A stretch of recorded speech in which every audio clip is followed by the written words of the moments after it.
retrouver dans votre hebdomadaire 7 sur 5. Bienvenue.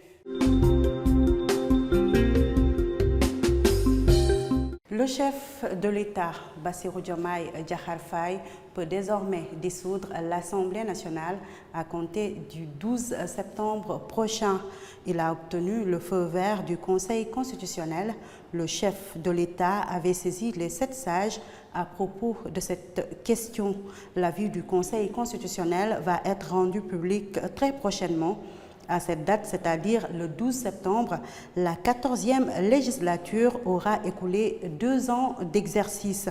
En effet, élus à l'issue du scrutin du 31 juillet 2022, les parlementaires ont été installés le 12 septembre de la même année.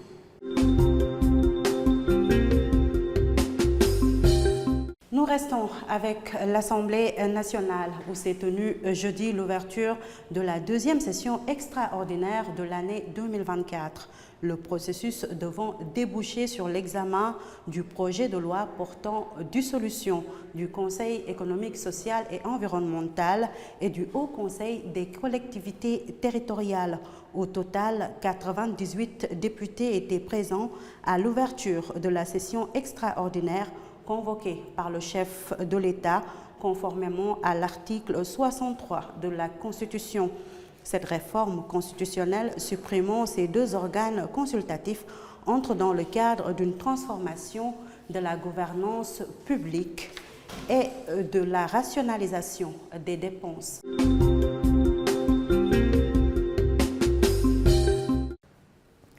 Le président du gouvernement du Royaume d'Espagne, Pedro Sánchez, a bouclé son séjour dans 3 pays d'Afrique de l'Ouest à Dakar dans le cadre d'une visite officielle. Ce jeudi, il a été reçu par le président de la République.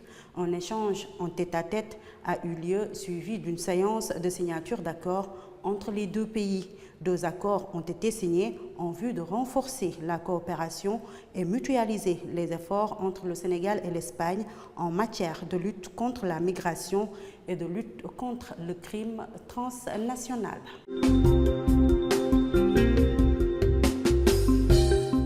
Un conseil interministériel sur l'approvisionnement en eau potable s'est tenu mardi à la primature, présidée par le Premier ministre Ousmane Sonko. La rencontre a retenu une 30aine de mesures pour assurer un approvisionnement correct en eau potable dans tout le territoire national.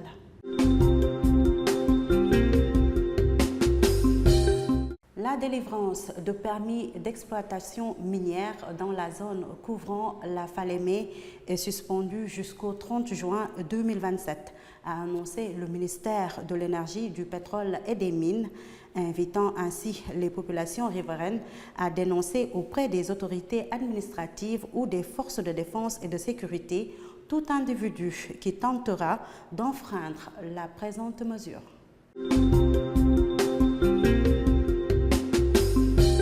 Une série de meurtres défraie la chronique à Dakar depuis le 20 août 2024 avec le double meurtre à Pikine dans la banlieue de la capitale du danseur Aziz Dabala et d'un jeune homme appelé Wali, son colocataire. Les présumés mis en cause dans cette affaire, 7 personnes au total, ont été placées sous mandat de dépôt. Mercredi, le Premier ministre a jugé utile en Conseil des ministres de renforcer le dispositif sécuritaire face aux actes de délinquance constatés au cours de ces dernières semaines.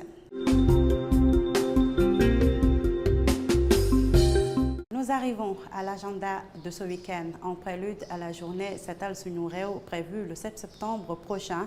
Khady Diène Gaye, ministre de la Jeunesse, des Sports et de la Culture, a annoncé l'organisation ce samedi d'une randonnée pédestre qui aura lieu simultanément à Dakar et dans les régions. À Dakar, les randonneurs partiront de la place du souvenir africain et de la place de l'indépendance pour converger vers la place de la nation. Cette activité vise essentiellement à amener les jeunes à ne plus attendre le signal des autorités pour s'adonner au nettoiement le premier samedi de chaque mois, comme voulu par le chef de l'État.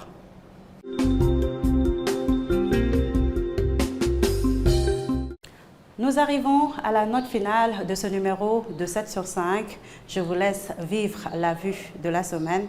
Excellent week-end. Au revoir.